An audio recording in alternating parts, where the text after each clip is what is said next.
બનાસકાંઠા જિલ્લામાં કાંકરેજના ખીમાણા ગામના રોજ મજૂરી કરી પોતાના પરિવારનો નિવાહ ચલાવતો લાચારની વેદના આવી મળ્યા સબક। કાંકરેજ તાલુકાના ખીમાણા ગામના કાયમ શાકભાજી વેચી મજૂરી કરતા ગરીબ પરિવારને નેશનલ હાઈવે દ્વારા નોટિસ મળતા સ્વૈચ્છિક દબાણ ખાલી કરતા આજીવિકા છીનવાશે। આમ ગરીબ અને લાચાર પ્રજા માટે સરકારી પડતર જગ્યા ઉપર પેટીઓ રળવા વૈકલ્પિક વ્યવસ્થા કરવી પ્રજાના હિતમાં। આમ છેલ્લા 30 વર્ષથી ગરીબ પ્રજા પોતાની કાયમ માટે રોટલો છીનવાયો હોવાની ઠાલવી રહ્યો છે પોતાની વેદના। અહેવાલ રામજીભાઈ રાયગુર, બનાસકાંઠા। સાહેબ 30 વર્ષથી અહીં સાહેબ રોજી રોટી રળતા હતા અને સાહેબ અચાનક અહીંયા સાહેબ આ દબાણ આવ્યું અને સાહેબ અમે આ દબાણ આદેશ ગુજરાત રાજ્ય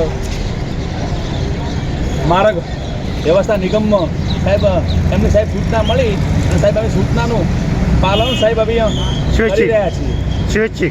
સ્વૈચ્છિક સાહેબ પાલન કરી રહ્યા છે। અમારી સાહેબ રોજી રોટી સાહેબ આ સાહેબમાં તો છાપરા છે સાહેબ, એ છાપરા સાહેબ હાલ ઉખાડી રહ્યા છે। રમેશ વસૈયા ખીમાણા સાહેબ અને સાહેબ આ નેશનલ હાઈવે 27 નંબરના સાહેબ આદેશ મુજબ અહીંયા સાહેબ અમે સાહેબ નિયમનો પાલન સાહેબ કરી રહ્યા છીએ। સાહેબ અમને નોટિસ મળી છે અને સાહેબ નોટિસનું અમે સાહેબ પાલન કરી રહ્યા છીએ અને સાહેબ ઘણું દુઃખ થાય છે સાહેબ। 30 વર્ષથી સાહેબ અમે રોજી રોટી અમારી છીનવાઈ ગઈ પણ સાહેબ દુઃખ થાય છે।